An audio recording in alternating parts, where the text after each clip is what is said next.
Est-ce que tu veux qu'on commence? Est-ce qu'on fait une petite introduction? Oui, ou un je pense truc qu'il comme faut ça? faire une intro. Une petite intro, ok, d'accord. Bonjour Héloïse. Bonjour, Euh, enfant de pigeon. enfant de pigeon. Ça va bien? Ça va et toi? Est-ce que tu veux décrire là où on est actuellement? Yes, on est dans Paris 19e, près du 20e, et on est dans une terrasse, sur une terrasse, avec des boissons sans alcool, et mon chien, Mood. Et un très joli chien. Ça me fait beaucoup de peine que vous puissiez pas le voir parce qu'il Je est vais mettre des vraiment très photos, mignon. c'est pas grave. On s'est réunis aujourd'hui pour un petit podcast. Yes, sur les mêmes. C'est notre toute première rencontre, Ouais, donc ça va être un peu frais. ouais. Et je pense qu'on a plein de choses à se dire et moi ça me fait très plaisir de te rencontrer. Pareil, j'aime beaucoup ce que tu fais. Est-ce que tu veux nous parler un tout petit peu de ton compte en introduction? Qu'est-ce que tu fais pour ceux qui ne te connaîtraient pas encore? Oui, alors mon compte c'est Hello Grise. Et sinon sur les groupes Nurshi de Facebook, je m'appelle Héloïse2. Mais je pense que sur Insta, il y a beaucoup de gens qui ne sont pas sur les Nurshi. Et je fais beaucoup de mèmes sur des sujets assez variés. En fait, j'ai des périodes, on va dire. Bon, ces derniers mois, j'ai fait beaucoup de mèmes sur la politique avec les élections. Et très souvent, je fais aussi des mèmes avec Star Wars et des mèmes sur la typographie, des mèmes féministes. Et voilà, les templates sont assez variables en vrai. J'essaye de souvent prendre des templates de séries que je regarde ou de films que je regarde et pas que des templates que tout le monde connaît. Voilà. Et toi? Normalement, les gens qui écoutent ce petit podcast me connaissent. Mais donc moi, je suis enfant de pigeon. C'est la toute première fois que vous entendez ma voix. Et donc moi, je m'aime j'ai ce compte-là depuis 1 an et demi. Je m'aime depuis un peu plus longtemps et moi je n'aime pas trop les templates, on va dire ça comme ça, mais j'essaye de développer un humour un peu familial, même un peu boomer sur les bords quand même, à base de BD et de gros animaux en 3D sur fond d'arc-en-ciel. Ouais. J'aime beaucoup les animaux en 3D. Ouais, il y a des memeurs comme ça qui ont des gros crushs sur les éléments, les personnages 3D en T-position. Ouais, c'est vrai que j'aime beaucoup aussi. Tu postes combien de fois par jour, Héloïse, en général? 2 ou 3, je crois. Ce qui est drôle, c'est que pour moi, c'est pas énorme, mais tout le monde me dit que si. Je crois que je suis perfectionniste avec le nombre de fois où je dois publier. Ça te prend beaucoup de temps de faire 2 à 3 mèmes par jour? Non, pas du tout, parce que je l'ai fait sur Photoshop et que ça va très vite. Après, comme d'hab, ça dépend s'il y a du montage à faire, ça peut prendre plus de temps, mais et certains même, ils prennent 5-10 minutes. Et quand c'est un montage un peu plus élaboré, avec des effets de couleurs et tout, ça va être plutôt une demi-heure, 1 heure quand même. Quand il y a un gros montage, quoi. Une demi-heure, 1 heure? Ouais. Ouais, après c'est aussi moi qui essaye de faire du propre, mais c'est aussi parce que je suis graphiste à côté et que voilà, on a un œil qui pardonne rien. Donc, voilà. L'idée te vient pendant la journée où tu te poses pour trouver une idée? Il y a les deux en fait. Ouais. Parfois je vais avoir une idée parce que j'ai un dialogue avec quelqu'un puis ça me fait penser à quelque chose. Ou alors, voilà, comme tout le monde sous la douche, t'as une idée sur quelque chose. On est d'accord que la douche est notre meilleur allié. Ouais. Moi, en vrai, c'est plus, c'est plus quand j'interagis avec les gens et qu'on discute et qu'on débat. Moi, je vais faire après des associations d'idées, genre ça me rappelle tel truc. Et sinon, oui, il y a des fois où je me dis il faut que je poste parce que voilà, faut que je fasse 1 ou 2 mèmes par jour et donc je vais souvent regarder mon dossier de capture écran, mon dossier d'image et je vais essayer de trouver une idée, ouais. Ça t'est venu d'où cette idée de poster 1 à 2 mèmes par jour? Les mèmes ouais. En fait, ce qui se passe, c'est aussi que parfois je vais avoir une idée de mème, le faire et avoir une autre idée. Et du coup, parfois, ils vont 2 par 2. Et j'ai aussi quelques... je sais pas comment dire ça, c'est un peu compulsif, mais moi, j'aime pas faire une seule chose. J'aime bien faire 2-3 mèmes à la fois, en fait. À la fois, avec Ouais. les 3 fenêtres ouvertes. Ouais, sur Photoshop, ouais, les onglets, ouais. Moi, j'ai toujours eu du mal avec l'ergonomie de Photoshop. Pourtant, je suis très suite Adobe. Parce que je monte je fais beaucoup, comme dans le cinéma, je fais beaucoup de montage. Je monte sur Adobe Premiere. Ouais, c'est trop bien Premiere. J'utilise After Effects. Et pourtant, Photoshop, j'ai toujours eu un petit blocage. À tel point que longtemps, je lui ai préféré Photofiltre 7. Il faut quand même le faire. C'est vraiment un dinosaure, ce truc. Et puis, quand j'ai découvert PixArt sur téléphone, ça m'a vraiment... ça m'a vraiment délié parce que notamment le détourage est très intuitif. Ah ouais, mais moi il est pas très joli. Hein, c'est l'inverse, c'est marrant. Moi je déteste PixArt. Tu détestes PixArt? En termes d'ergonomie, oui. Je l'utilise que pour la fonction de mettre en carré pour Insta en fait. Ah oui. Ouais. Sinon je l'utilise pas. En fait, ce qui est très intéressant avec PixArt, c'est que tu as d'ores et déjà un peu la vision que vont avoir les gens qui vont consulter sur le téléphone. Oui. Parce que quand tu passes d'un ordi, alors ça dépend des écrans, mais parfois tu as la lisibilité pas forcément excellente. Ouais. Quand je vois par exemple un mec comme Draco, je sais pas si tu vois sur Insta, qui fait des montages super jolis, mais qui sont, enfin je pense surtout à cause du téléphone, qui sont illisibles. Ouais. Je t'aime beaucoup Draco si tu m'écoutes, j'aime beaucoup ce que tu fais, mais c'est vrai que j'ai du mal à lire ce que tu écris. C'est vrai que quand je revois mes premiers mèmes, en effet, ils sont pas du tout... Enfin, la police est trop petite pour être lue sur téléphone, enfin, faut zoomer et tout. Et heureusement, après, on s'habitue et moi, j'ai instinctivement appris à faire du texte en plus gros quand je suis sur Photoshop. Parce que je sais que pour téléphone, ça, il faut. Après, j'ai aussi choisi des typos très très lisibles. T'es une spécialiste toi de la typo. Alors, pour mon métier non, mais pour les mémeurs oui. Ouais, c'est vrai que de temps en temps je me tape une déterre, je vais sur Dafont, je me télécharge 60 polices de plus et ça se voit dans mes mèmes, tout d'un coup je me mets à utiliser des polices que j'ai jamais utilisées. Ouais. Mais je trouve que ça fait énormément les typos dans les mèmes. Ça fait beaucoup, moi d'ailleurs avant que je mette ma watermark, on les reconnaissait à cause de la typo parce que j'ai fait mon caprice, j'ai acheté une typo exprès. T'as acheté une typo? Ouais, mais j'utilise il y en a deux que j'utilise tout le temps. Une qui est... j'en ai une par défaut et j'en ai une qui est plus condensée pour quand il y a plus de texte. Et c'est ces deux-là que j'utilise le plus. Et après, j'en ai des quand il faut faire un peu de BD ou des... Moi, je m'embête pas quand je fais BD, je prends la police Tintin. C'est très classique, c'est très passe-partout. Hein. Mais c'est ambigu cette police Tintin parce que du coup parfois tu te dis où est la vraie réplique et où est la réplique du même. Enfin, parce que parfois évidemment quand tu fais des tournements de BD, parfois tu changes une seule case, parfois tu refais tout. À cause de cette police, on ne sait pas. Où est-ce qu'on était en train de parler justement des typos. Moi je voudrais savoir. On parlait du watermark. Est-ce que ça te fait chier qu'on puisse republier tes mèmes sans te demander sur d'autres plateformes, ou est-ce que tu t'en fous, tu te dis un mème c'est fait pour être partagé? En fait, c'est un débat qui est très délicat. À chaque fois que quelqu'un en parle dans les commentaires, j'ai l'impression que ça va se... en fait, apparemment, signer ses mèmes, c'est avoir un ego surdimensionné.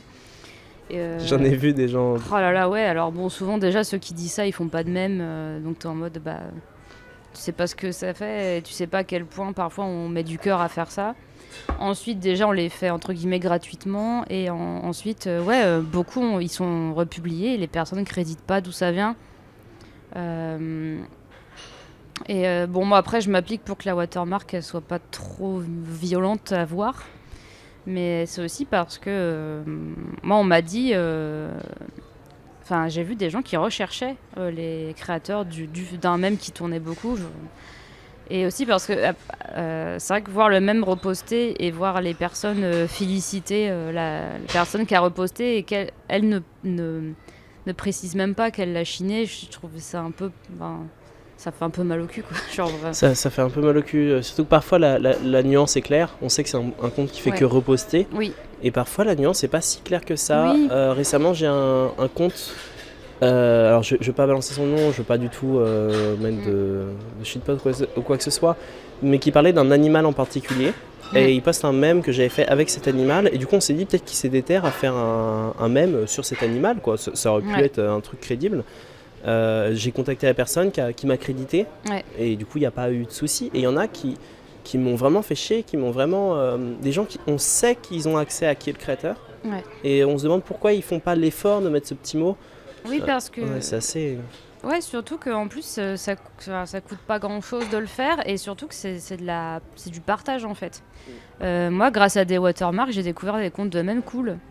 Et en plus, moi, ça m'est déjà... même si mes mèmes sont très souvent en français, il m'est arrivé d'en faire en anglais, et il m'est déjà arrivé de voir un mois ou deux après une personne reposter le même et me créditer. Je trouvais ça chouette, quoi. Genre, il avait voyagé et grâce à la watermark, j'ai su qu'il avait voyagagé, quoi.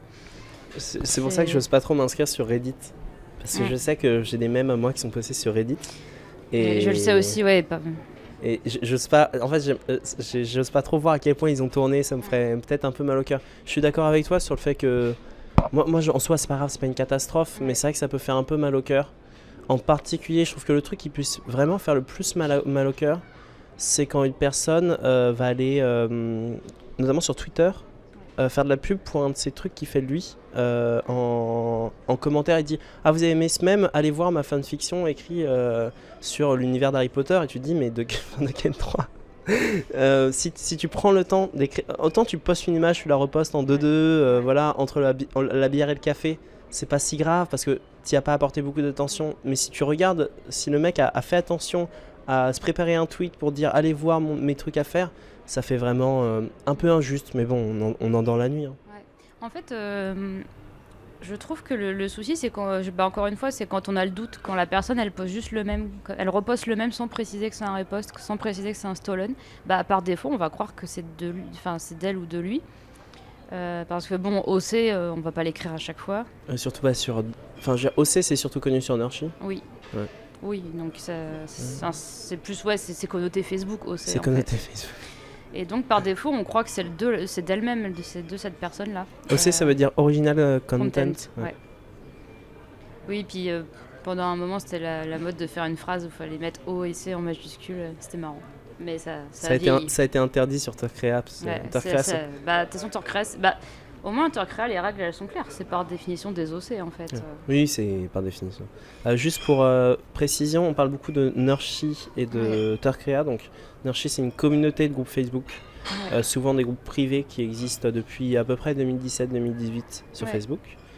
Et Turkrea, c'est un groupe légèrement à part et qui fonctionne avec des règles légèrement différentes, mais c'est globalement les mêmes personnes qui traînent sur les deux groupes. Ouais, et Turkrea, c'est vraiment génial parce que bon, déjà il n'y a pas de filtre, et alors qu'il y a beaucoup de monde. Ensuite, tout est OC, donc on est tous des créateurs, quoi. Et je sais pas, c'est une super communauté. Je trouve qu'elle donne envie de. Ouais, elle donne de l'inspiration, elle donne envie de créer parce qu'il y a tellement de trucs différents. Et en plus de ça, dans les règles, il y a si tu postes rien, tu critiques pas.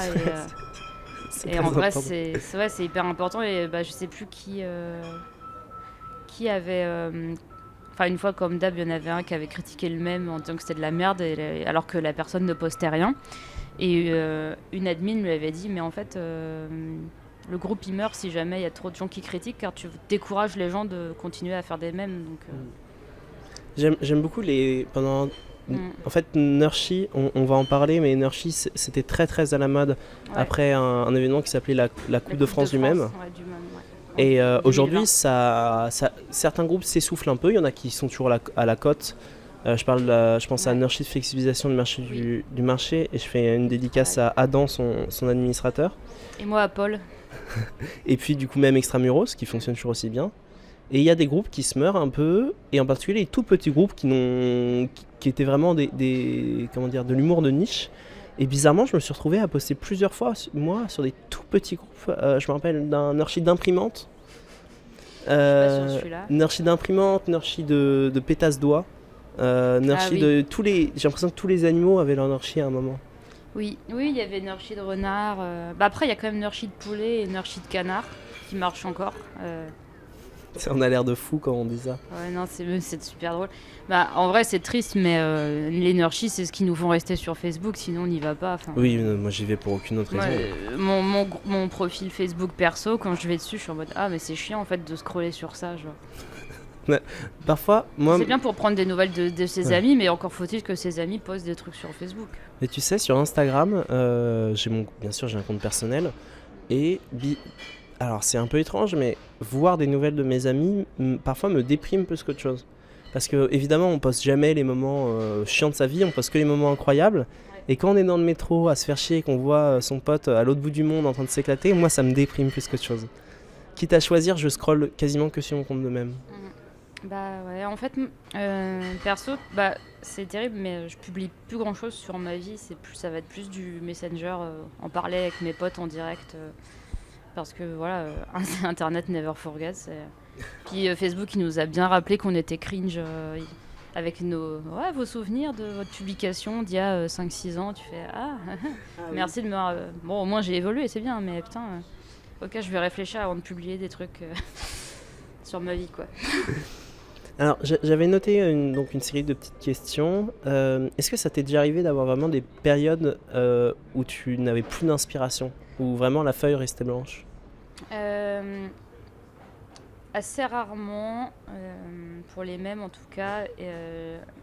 Ça m'arrive d'avoir cette sensation, mais ça dure quelques jours, enfin même pas quelques jours. À chaque fois j'ai l'impression que c'est la catastrophe et que ça y est, c'est fini. Et ce qui est terrible, c'est que je fais un post pour dire que j'ai une baisse de motivation et d'inspiration, et évidemment un jour après avoir fait le post, j'ai de nouveau de l'inspi, quoi. Est-ce que tu ressens cette perte d'inspiration? Est-ce qu'elle est liée à une certaine pression du chiffre, dans le sens où Instagram, quand tu postes pas, quand tu postes pas pendant quelques jours, il te le fait comprendre assez vite? En vrai, oui. Hein. Mais alors, c'est pas que la pression du chiffre, je pense que c'est aussi une question d'habitude. C'est devenu une routine de poster et de lire les commentaires. Et là, t'es en mode, ah tiens, je l'ai pas fait depuis quelques temps.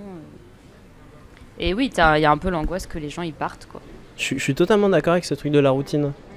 Et on parlait de comment on trouve l'inspiration. Je t'ai pas répondu sur moi comment je trouvais l'inspiration. Parce que c'était relativement similaire, parfois ça vient tout seul, parfois on doit se poser dans l'ordinateur. Mais il y a vraiment ce moment où on se dit, allez, il faut que je poste aujourd'hui. J'ai pas eu encore d'idée tout de suite dans la douche ou quoi que ce soit. Et moi je me mets devant mon téléphone. Parfois je sélectionne un template sans savoir ce que je veux dire. Je vais aller taper, je pense à un animal sur lequel j'ai jamais rien fait par exemple. C'était le cas de l'ours. Je fais même sur un ours, j'ai tapé ours. J'ai pris la 3e photo qui traînait sur un ours et je me suis posé devant sans savoir ce que je pourrais bien raconter sur un ours. Et c'est vrai qu'il y a ce côté très... soit on maintient une routine, comme tu l'as dit, soit pendant une semaine, enfin je sais pas si t'as déjà pas posté pendant une semaine, moi ça m'est arrivé, le truc sort de ta vie, quoi. Je pourrais arrêter, je pense, du jour au lendemain, parce que tout simplement j'en perds l'habitude. Ouais. Ça me ferait de la peine, mais... Moi ça me ferait quand même bizarre, mais ouais.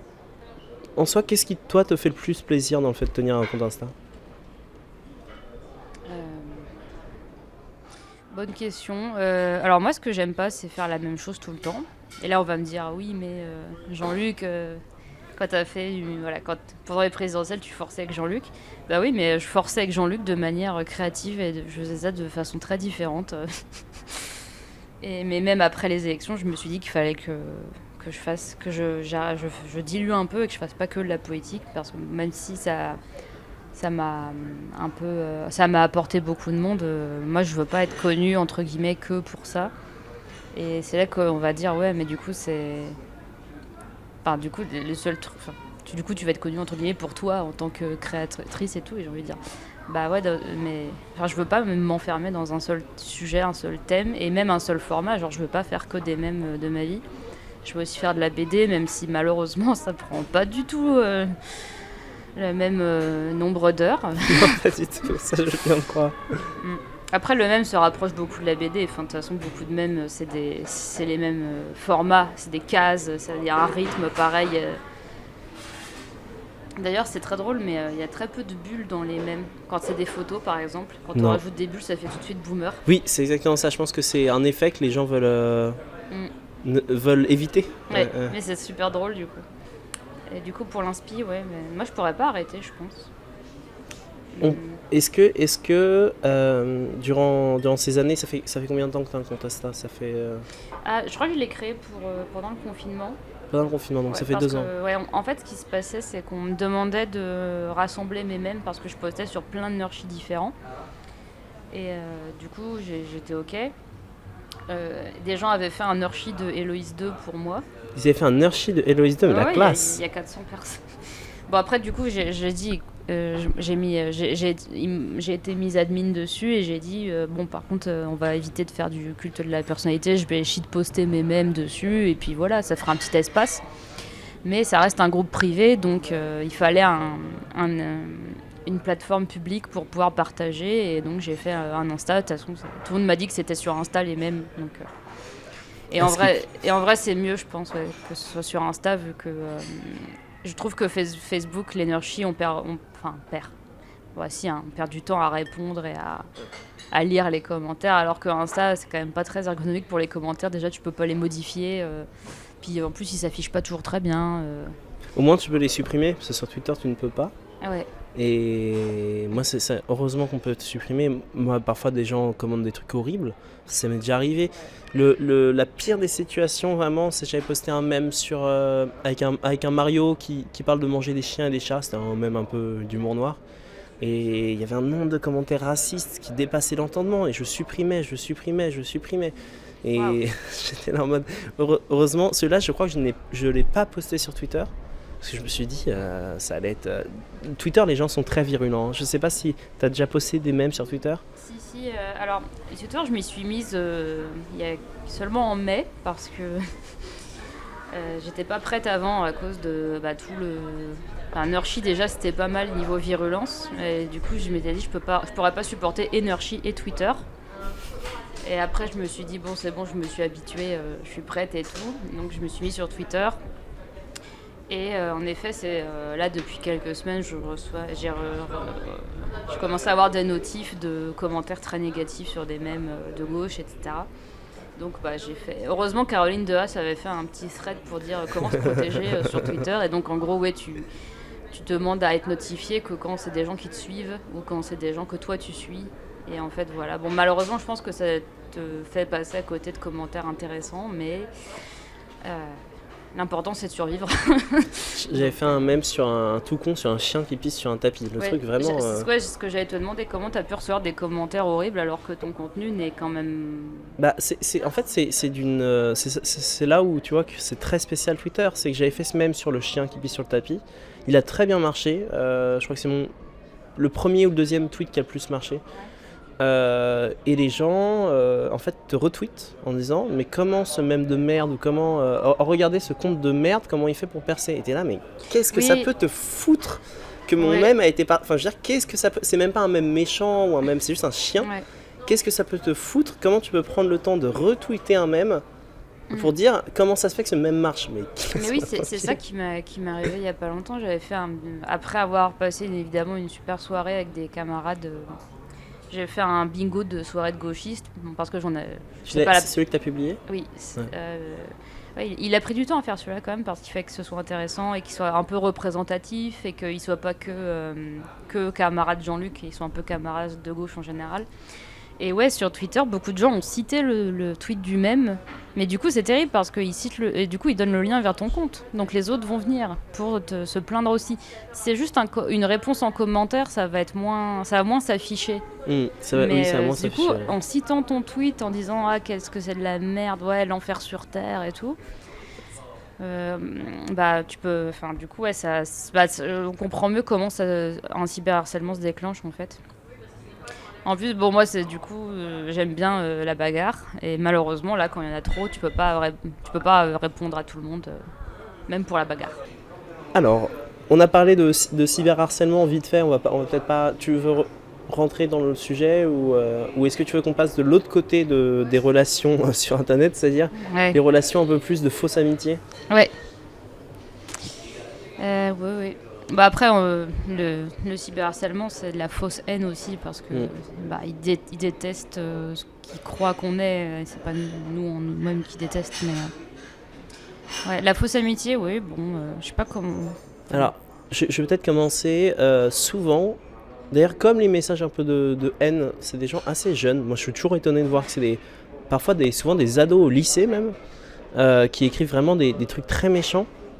Et c'est la même chose pour l'amitié. J'ai souvent des gens qui m'envoient des messages très jeunes et qui sans méchanceté, hein, je veux pas du tout leur jeter la pierre, mais vraiment qui te parlent comme s'ils te connaissaient et qui vont t'envoyer beaucoup de messages, des photos, des vidéos.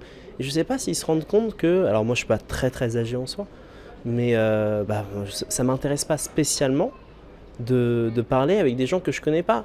Alors il y a des gens où moi ça m'intéresse de rencontrer, de m'intéresser un peu aux gens qui me suivent, surtout quand c'est des gens qui partagent souvent mes mèmes, en rajoutant un petit commentaire, ça m'est arrivé, je fais un petit tag à des gens comme Cicérine, où c'est des gens où à force tu te mets à leur parler, voilà, qu'est-ce que tu fais par curiosité. Mais c'est toujours des échanges qui restent cordiaux, c'est-à-dire cordial, c'est-à-dire entre deux personnes qui ne se connaissent pas, comme tu parlerais à quelqu'un dans le train, parce que pour une raison X ou Y. Et tu as des gens qui vraiment dépassent le Rubicon et pensent que tu es leur ami ou te demandent des trucs très personnels.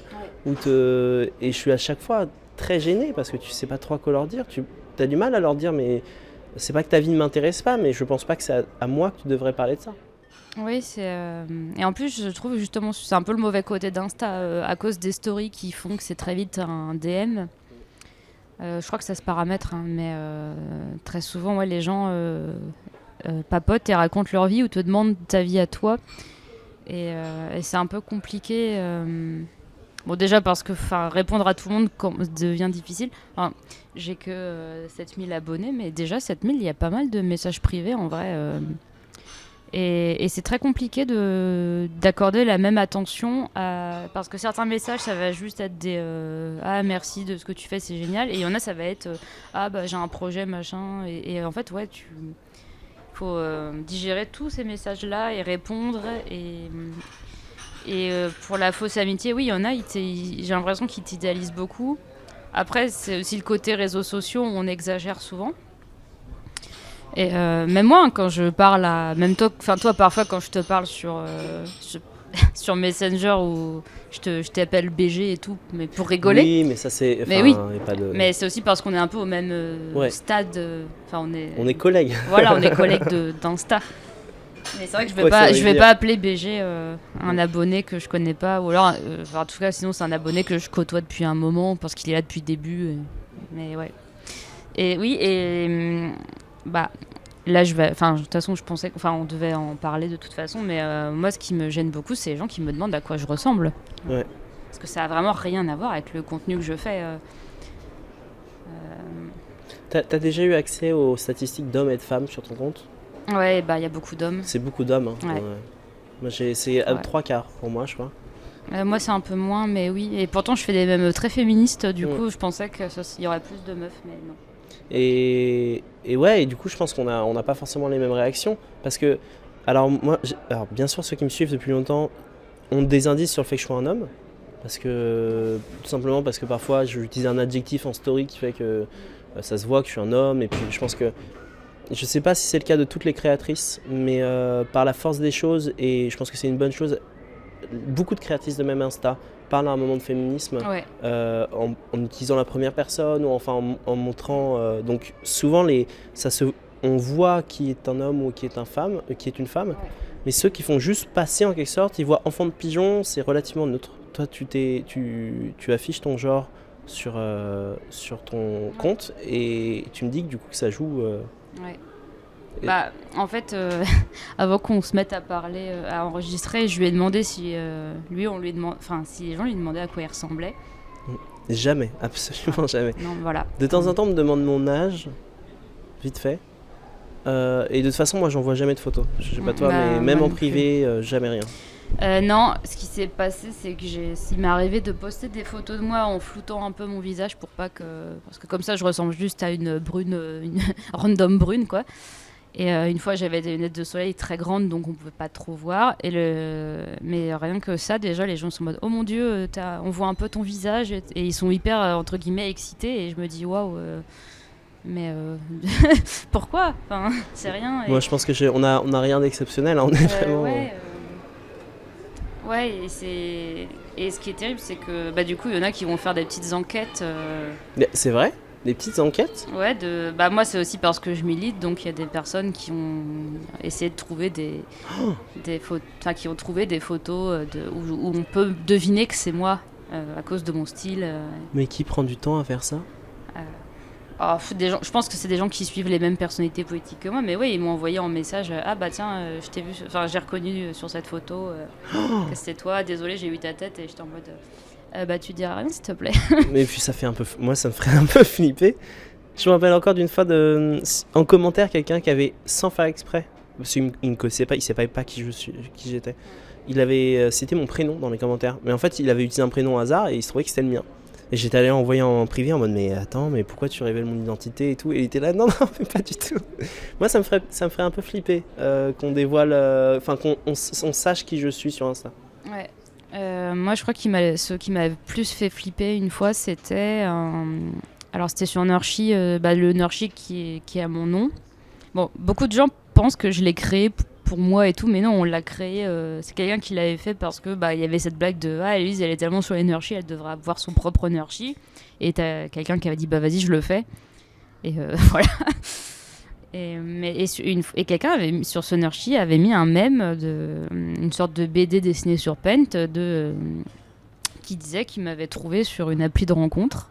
Il avait déduit que c'était moi parce que ça ressemble. Il m'est arrivé de me dessiner en personnage et tout. Tu as un compte de BD d'ailleurs. Ouais, de dessin seulement, mais il est pas à jour, mais oui. Et il avait déduit que c'était moi parce que, bon, mine de rien, c'est assez reconnaissable. Genre, j'ai les cheveux d'une certaine couleur. Enfin, j'ai 2 couleurs de cheveux différentes, plus j'ai un style un peu goth et tout, donc bon, on peut déduire facilement. Et du coup, il avait fait un mème sur le fait qu'il m'avait trouvé sur une appli de rencontre. Il avait posté comme ça sur, en plus, du coup, mon Nurshi, où les gens sont un petit peu fans de ce que je fais. Et j'étais... moi, j'ai tout de suite... j'avoue que je l'ai contacté en mode... ça me gêne. Faut pas faire ça, en fait. Parce que du coup, en plus, je vais pas dire atteinte à la vie privée, mais ouais, je vais pas sur les applis de rencontre pour voir les gens qui suivent mes mèmes, quoi.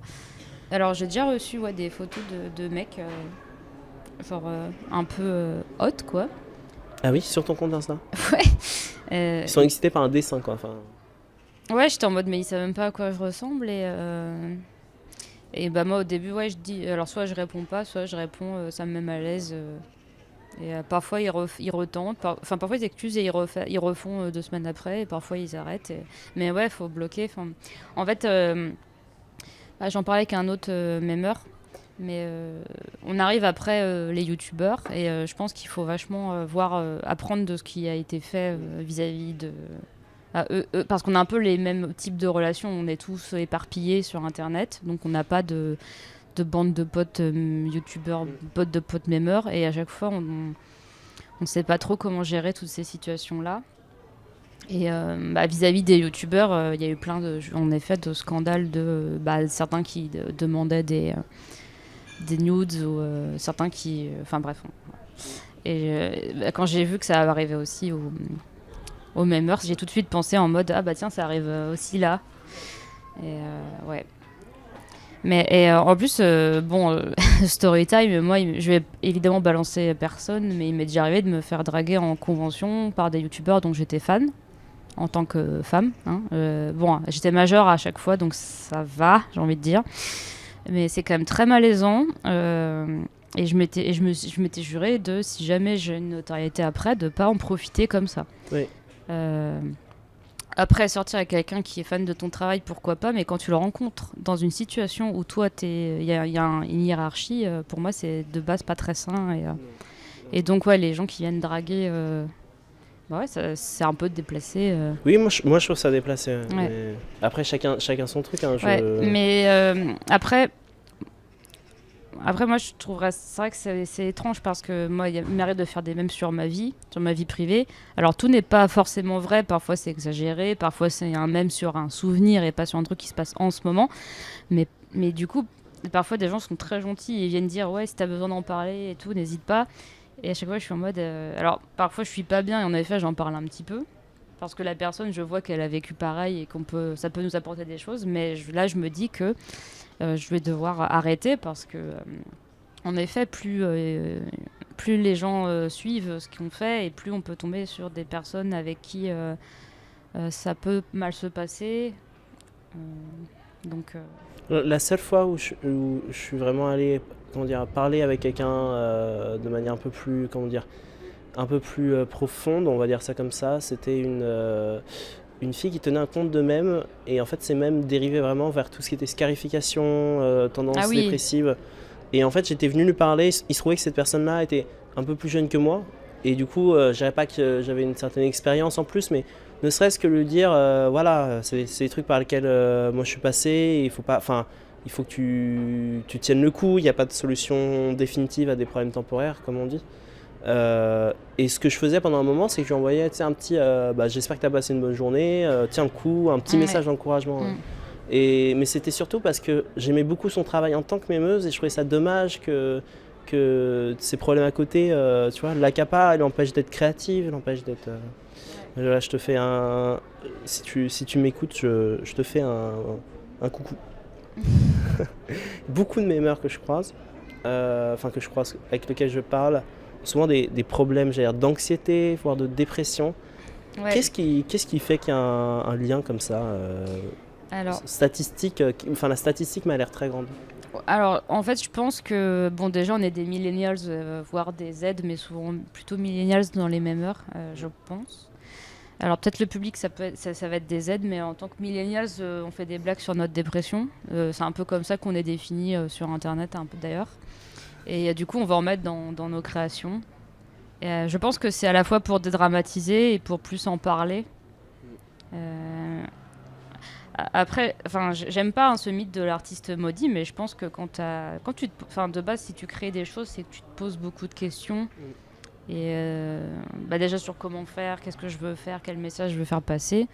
Et du coup, tu vas très vite dériver sur quel sens a ma vie, qu'est-ce que je veux créer, qu'est-ce que je veux faire passer comme message, qu'est-ce que je veux laisser comme trace sur Terre.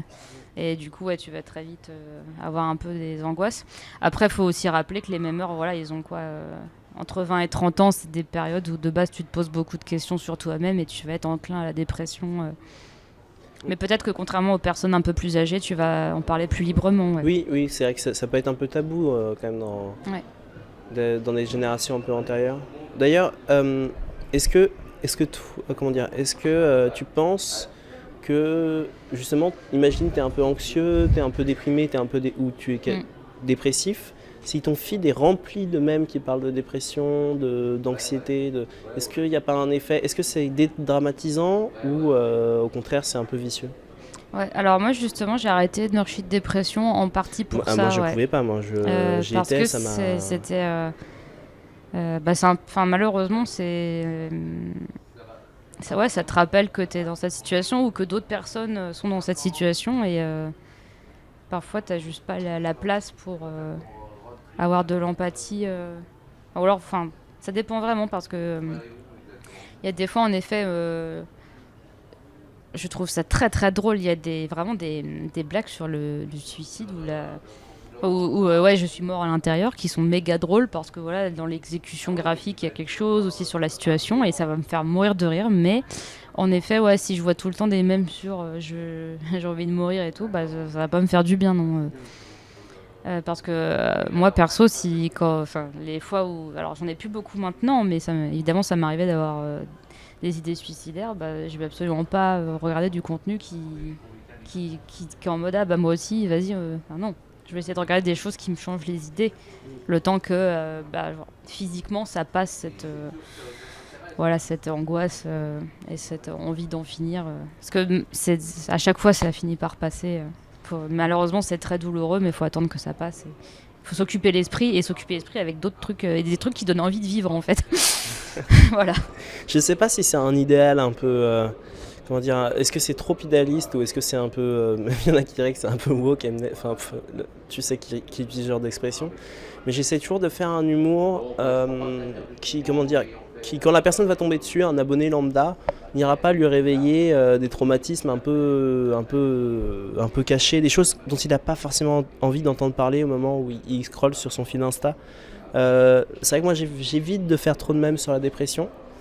J'évite de faire trop de mèmes sur tout ce qui est, problème d'alcool, divorce à la limite. Je sais pas pourquoi je m'autorise à faire des mèmes sur le divorce. Moi-même, je suis un enfant de divorcé, où je me dis que c'est souvent des problèmes. il y en a qui le vivent mal, hein, mais en général, quand tu es sur Insta, tu es plutôt adulte, donc c'est des choses sur lesquelles tu as fait un peu le deuil. Mais tout ce qui est, en particulier la sexualité.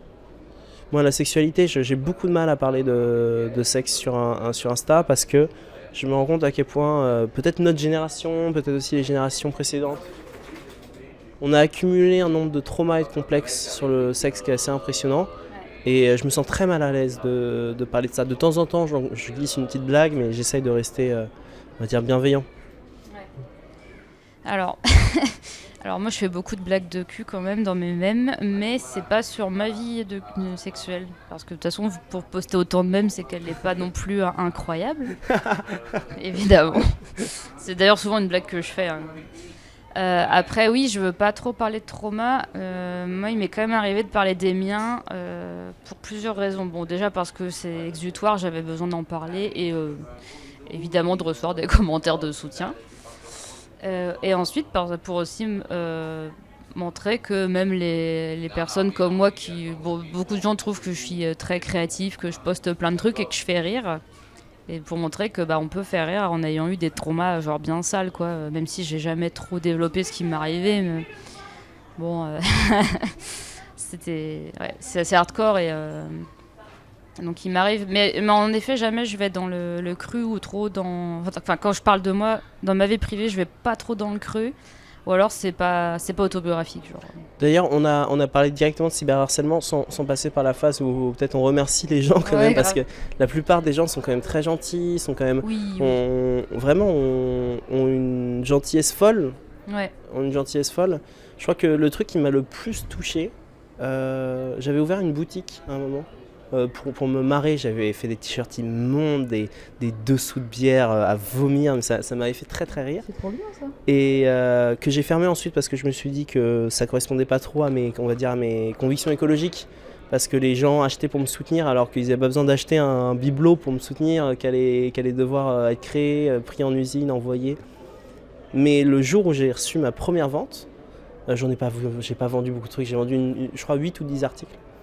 Le jour où j'ai reçu ma première vente, j'en ai pleuré. Je me suis dit, mais qui est assez con qui peut trouver ça assez cool mon compte pour venir acheter je sais plus si c'était un t-shirt, un tote bag ou un dessous de bière, mais ça m'avait fait énormément, ça m'avait touché beaucoup. Ouais, pareil via le nurture qui avait été fait à mon nom, il s'est dressé une sorte de communauté méga bienveillante de gens qui commentent mes mèmes et c'est vrai que j'utilise un peu ce groupe-là pour faire un peu mon laboratoire. Parfois, je pose des questions. Si je fais une BD sur la campagne que j'ai faite aux législatives, ça vous intéresserait, machin. Et il y en a qui disent fais ce que tu veux, on va suivre. Et je c'est trop chou. Et je reçois parfois aussi des dons sur Ko-fi ou sur Patreon. Toi, t'es sur Ko-fi ? Et Patreon, c'est plus un abonnement et je voulais faire un vrai truc comme les youtubeurs, mais malheureusement, j'ai toujours pas trouvé de modèle. Je sais pas comment faire ça. Je dois résoudre d'ailleurs ça, de comment tu entretiens une communauté. Parce que Patreon, faut quand même créer du contenu. Et encore, les youtubeurs, ils peuvent avoir un petit making-of et tout, mais nous, making-of d'eux-mêmes, nous, je sais pas trop. À part un tuto, à part un petit je m'enregistre en train de faire un mème. Ou des mèmes exclusifs, mais ce serait un peu injuste envers les autres personnes. Ouais, voilà. Là, pour le coup, moi qui suis team Watermark, je suis pas team mème exclusif. Ou alors, peut-être des mèmes personnalisés, mais à voir. Mais oui, quand je vois que des gens sont prêts à me donner un peu d'argent et tout, d'ailleurs, ça me touche. C'est quoi d'ailleurs est-ce que tu as déjà envisagé ton compte Insta comme une source de revenus complémentaire ? Alors pas le compte Insta, justement j'aimerais ne pas être limitée à la plateforme parce que on va dépendre de son algorithme et de sa politique de confidentialité. Mais malheureusement, il n'y a pas une plateforme idéale pour entre guillemets professionnaliser son contenu. Bon, en tout cas pour les mêmes. Mais moi j'aimerais bien que ça devienne, alors peut-être pas mon métier, mais une partie de mes revenus plus tard. Il y a des comptes qui survivent, il y a surtout le modèle c'est Ugnat, effectivement. Moi je pensais plus à même décentralisé, qui est un format. Alors moi j'aime beaucoup ce qu'ils font, je leur fais des bisous. Je suis sur leur Telegram. En fait, ce qui est super cool, c'est qu'ils produisent beaucoup de mèmes en soi, eux. et ils servent de plateforme de diffusion pour des mémeurs du groupe Nurshi. Oui, c'est un vrai ça collectif. m'a énormément aidé. Et ils ont la chance ils font plein de trucs, ils font plein de trucs et ils sont sur le Tour de France, enfin c'est vachement cool. Et ils ont fait plusieurs placements de produits pour des marques, j'allais dire à la cool, tu vois, des marques, alors chacun a son avis sur la publicité, mais disons que pour moi il y a des marques qui sont plus ou moins acceptables sur lesquelles faire de la pub. Et je trouve ça cool qu'il y ait des marques qui soient prêtes à faire confiance à des comptes Instagram. Je trouve ça cool, mais c'est pas encore très développé par rapport à moi, YouTube. aucune marque n'est venue me chercher. Après, vu le contenu que je fais, je sais pas trop quelle marque voudrait de moi. Peut-être des trucs féministes, mais... Moi, j'ai reçu beaucoup de trucs de crypto-monnaie, bien sûr. Ah, d'accord. Ouais, non, moi non, mais je pense que toi, t'as dépassé les 15 000, c'est peut-être pour ça. Moi, j'en suis encore à 7 000, donc j'ai eu une personne qui m'avait demandé de la pub pour son projet de crowdfunding, mais bon, c'est pas une marque et moi je trouvais ça. Alors du coup, je lui ai dit que je réfléchissais, mais en vrai, je pense que je me sentais mal de prendre de l'argent pour faire de la pub à du crowdfunding. Ouais. Moi, j'avais eu ça avec la marque la plus sérieuse qui m'a contacté, c'est une marque pour des produits de CBD. Et j'avais demandé en story un peu sur mon compte secondaire, j'avais demandé est-ce que ça vous paraît normal ou pas, et il y avait des avis très contrastés. En fait, il y a des gens qui parlaient de l'huile de CBD, qui les ont beaucoup aidés, qui n'avaient pas de soucis, que c'était des produits. Mais ça restait que je voulais, comme c'est un produit qui se fume aussi, il y avait une partie de produit qui se fumait, et que j'ai des abonnés mineurs, je me sentais pas de le faire. Mais voilà, ça c'est la marque là. Il y avait encore en fait trop de complications pour que j'accepte de faire ça. Mais tu vois, j'ai récemment discuté avec une influenceuse à 25 000 abonnés qui faisait des pubs pour Dunkin' Donuts. Alors bon, je vais en citer deux autres pour Taco Bell, McDonald's, bon, on s'en fout. De toute façon, ça n'existe pas en France, je crois. Et je me disais, tu vois, faire de la pub pour des donuts, je veux dire, moi, j'y vois pas d'inconvénient en soi, quoi. Ah, bah là, pour le coup, ça peut être cool pour... je pense qu'il faut faire des trucs un peu graphiques avec ça, mais en effet, après... Ouais. Alors, moi, j'ai un autre sujet, c'est surtout que je sais pas si ma communauté... elle accepterait que je fasse des placements de produits. Ah, c'est vrai. C'est vrai qu'on n'a pas exactement la même communauté à ce niveau-là. Ouais.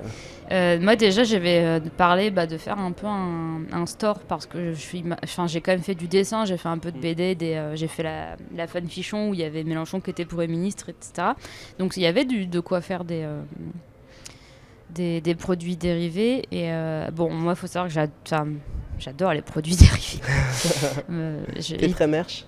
Ouais, malheureusement. Mais j'aime le merch de qualité, donc ça filtre déjà pas mal en vrai. Ouais. Du coup, j'en achète pas tant que ça. Genre, j'adore sur Etsy par exemple, parce que du coup, c'est un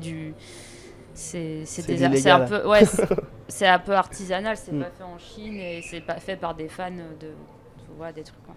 Mais oui. Et même déjà quand j'en avais parlé sur mon Nurshi, quelqu'un avait dit moi j'aime pas trop merchandising et tout. Et, ah bon, ouais, ça devient commercial quoi. Je suis en mode ouais non mais. En fait c'est tout le comment dire. Je trouve que le plus beau merch c'est tout ce qui va être BD. Je sais pas si tu suis comment ça s'appelle, Dinosaure Comics par exemple. Bah oui si. Infographiste. Oui. Voilà, là c'est super cool parce qu'en soi on aime la BD de base et qu'on sait que c'est quelqu'un qui nous fait déjà rire. J'adore par exemple Babor l'éléphant. Ah oui, Babor, j'ai sa BD aussi. Babor l'éléphant qui est quelqu'un de. Alors n'envahissez pas ses DM, mais qui est quelqu'un de très accessible, qui était venu à une projection en ligne, qui était venu faire un question-réponse à la suite de la projection de son film avec notre association. On avait projeté Intrompable. Et il était venu répondre aux questions des étudiants. Il était assez touché aussi que des étudiants de cinéma regardent son film. Mais c'est des gens qui développent un merch qui fait partie un peu de... C'est un peu moche à dire, mais un merch qui fait partie d'un art. C'est-à-dire pour moi, la BD, le 8e art. C'est le prolongement de leur contenu. Hein. C'est ça. Mais c'est vrai que moi, je me sentais vraiment... J'ai fait 2 minutes pour rire. Mais les t-shirts, les trucs, les machins, ça m'a très vite mis mal à l'aise. Ouais. Moi, je pense quand même faire un... Enfin, j'y ai repensé il y a pas longtemps, mais je ferais quand même bien des t-shirts pour un seum de droite. C'est un peu mon slogan de la fanfiction qui avait beaucoup marché. Il faudrait que j'apprenne à dessiner, c'est super cool ce qu'on peut faire à partir ou du graphisme. Moi je suis un très mauvais graphiste. Je sais pas si on se rend compte, mais j'ai un goût horrible. Pour moi, les memeurs, ils sont un peu graphistes quand même. Mais tu vois, moi mes mèmes sont volontairement un peu moches, mais ils le sont involontairement aussi. Oui, c'est la beauté des mèmes. Tu pourras toujours te dire, bon, moi si c'est mal fait, ça montre que c'est fait un peu avec amour et que c'est pas un générateur de mèmes, quoi. C'est ça. Bon, d'ailleurs, j'insiste, mais évitez les générateurs de mèmes. Enfin, ça c'est vraiment le truc qui dépanne, mais l'horreur. C'est important que vous ayez votre propre, vous le fassiez un peu avec vos mains, quoi. Non, les générateurs de mèmes, c'est c'est déshumanisant en fait. Même si le texte est de vous, ça. Voilà. Alors moi j'utilise une intelligence artificielle pour faire mes fonds de mèmes parfois. Mais donc en fait l'idée c'est que par exemple je vais parler de canard et je vais demander à une intelligence artificielle de faire une image à base de canard et du coup tu peux deviner dans le fond, si les gens font attention, tu peux deviner les mots-clés que j'ai donnés à l'intelligence artificielle. Mais c'est plus parce que j'ai besoin d'un fond graphique qu'autre chose. Moi je préfère faire les fonds entre guillemets à la main, donc ça va être justement là où Photoshop va prendre tout son ampleur. Je vais mettre un fond et après je vais rajouter d'autres trucs, je vais faire des effets de dégradé, et je vais mettre des effets de brillance, enfin c'est vrai que je vais bien m'amuser avec Photoshop, quoi. Souvent c'est un peu ma période préférée, d'enfiler les calques de niveau, de couches. Sachant que moi avec Pixar tu peux pas mettre plus de 10 calques. Non, c'est n'importe quoi. Du coup, c'est parfois un peu à l'économie. J'arrive quand même à glisser des trucs, mais... Ouais. Et sinon, pour Babor, je tiens à dire aussi que son film Intrompable, il est génial. Est-ce que tu as aussi vu la légende le truc qui parle avec des vampires qui lèchent les aisselles ? Oui. Il est très très fort. Ouais, c'est trop drôle, Babor, franchement. Mais j'ai beaucoup aimé celui aussi de... comment il s'appelle ? Ouais, c'est pour celui qui peut pas dormir. Oui, c'est dans Irregardable. Non, Intrompable. Non, Intrompable, c'est son porno. C'est son porno, mince. Mais non, mais c'est pas Intrompable qu'on a diffusé. Irréalisable. Impionçable, non ? C'est Impionçable, ouais. Non, c'est Impionçable qu'on avait diffusé à mon association. Intrompable, ça aurait été un peu bizarre. Ouais, après, en vrai, par contre, le porno humoristique, moi je suis pour d'ailleurs. J'avais regardé un extrait, je crois. Je m'étais pas amusé à. Non, moi je me suis amusée à le regarder. et c'est ça qui est fort, c'est qu'il met des blagues. Il met des blagues et. Je me souviens du dab, mais. Oui, évidemment. Oui. Mais non, et moi j'ai trouvé que c'était un genre particulier de porno qu'il faisait. Hein. Je sais pas s'il y en a d'autres. En fait, je m'y connais pas beaucoup en porno, mais je trouvais que c'était génial d'avoir des gags visuels et de répliques dans le porno, parce que parfois, malheureusement, le porno ça va être une sorte de scénario qui mène à un acte où là il n'y a plus rien d'autre. Oui, voilà. Alors que Babor il mettait des blagues pendant le truc, quoi. Et c'est ça que je trouvais fort, genre des blagues de cadrage, des blagues de le dab, quoi. Et je trouve qu'il a fait c'est hyper créatif ce qu'il a fait. En plus, il a fait un mini reportage sur les coulisses et en fait, c'était si hyper je me souviens intéressant. bien, que ce soit les acteurs et puis du coup il y avait Monsieur Poulpe, c'est des gens qui avaient rencontré durant l'écriture de Crac Crac, l'émission de Monsieur Poulpe. Ouais. Alors c'est quoi pour toi, c'est quoi l'avenir de ton compte ? Qu'est-ce que tu aimerais faire ? On en parlait un peu avant. Le Insta nous pousse de plus en plus à faire de la vidéo. Ouais, mais parce que je sais pas si vous avez regardé dans vos feeds, mais de plus en plus en fait vous voyez des vidéos parce qu'ils mettent ça vachement en valeur. Ouais. Parce que TikTok est passé par là. Est-ce que toi c'est un truc qui t'attire ou pas du tout ? J'aime la vidéo, mais vraiment avec parcimonie, parce que déjà, ça prend beaucoup de temps, et quitte à passer du temps, autant faire de la BD. Ça prend beaucoup de temps. Ouais. Et moi, j'aime beaucoup le format image, malheureusement. J'aime la vidéo, et je connais Premiere Pro et un peu After Effects, mais j'ai pas autant d'idées de vidéos comme j'ai des idées en images.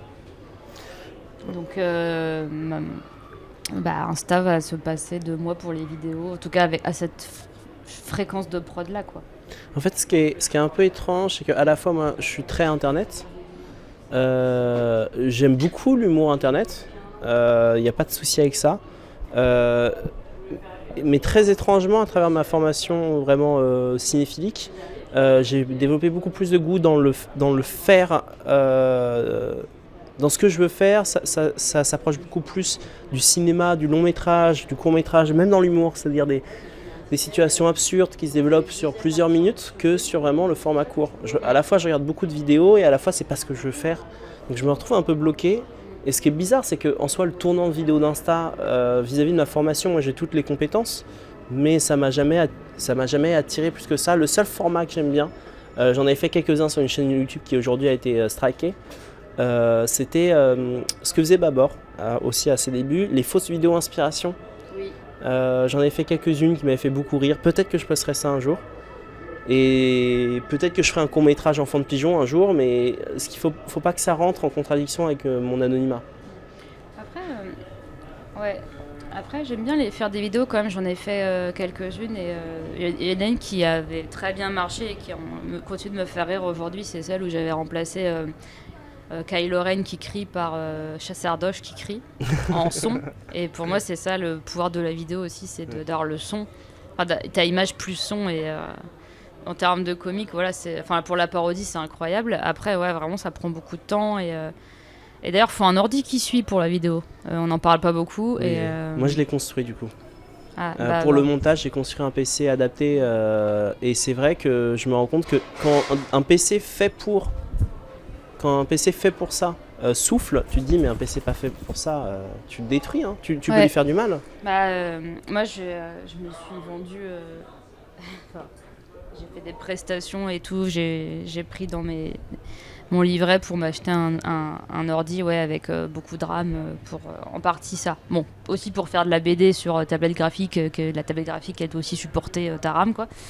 Mais oui, en fait, au bout d'un moment, justement, quand ça devient une activité sérieuse pour toi, il faut investir dans du matos. On a vraiment les mêmes problématiques que les youtubeurs qui vont devoir s'acheter une caméra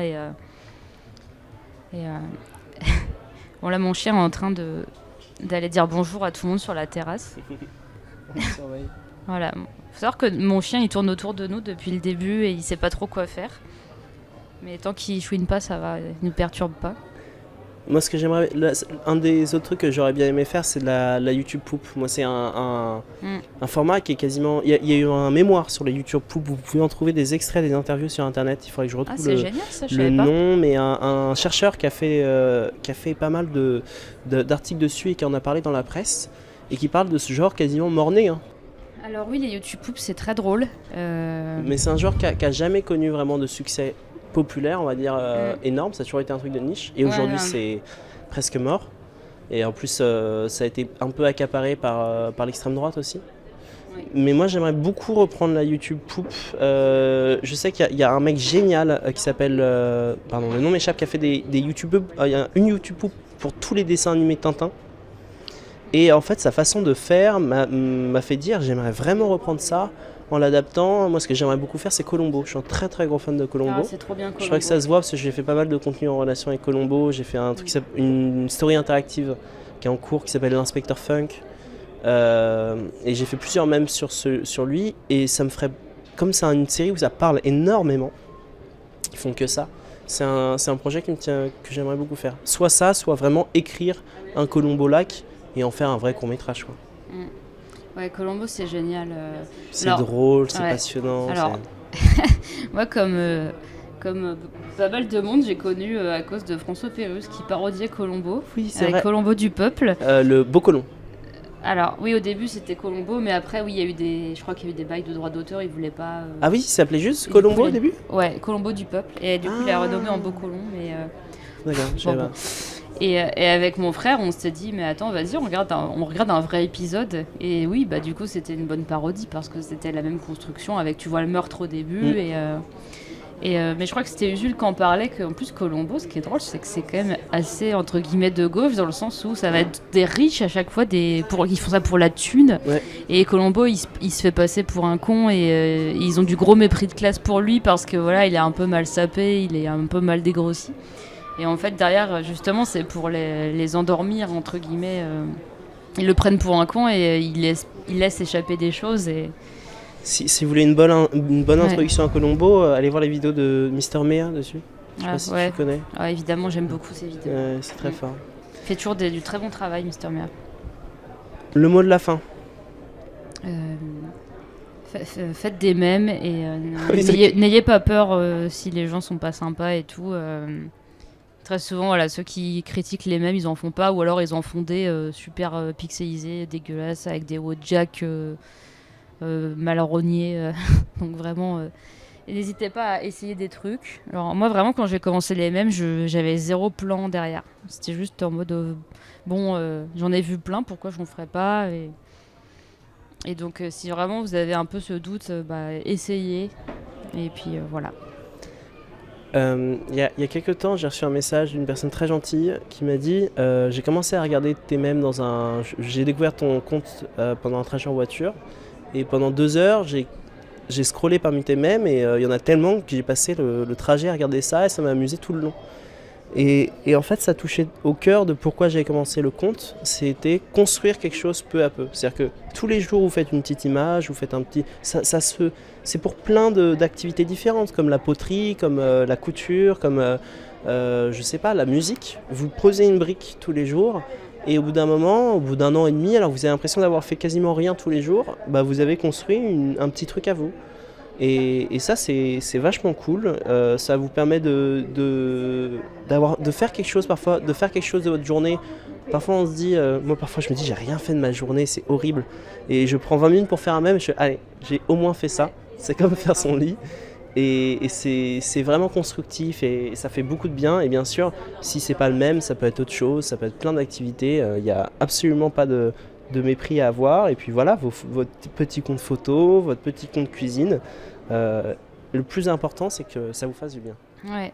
Je vais renchérir avec le fait que moi, c'est en partie grâce au même que, à l'heure actuelle, de ce que je fais à côté de mon travail entre guillemets alimentaire, comment dire, vis-à-vis du militantisme, on n'a pas eu le temps de l'aborder, mais beaucoup de gens le savent déjà. Mais moi, il faut savoir que j'ai fait pas mal de mèmes avec Mélenchon et vis-à-vis des législatives avec Aymeric Caron. Et il faut savoir que ça a été entre guillemets, ouais, c'est même pas une notice quoi.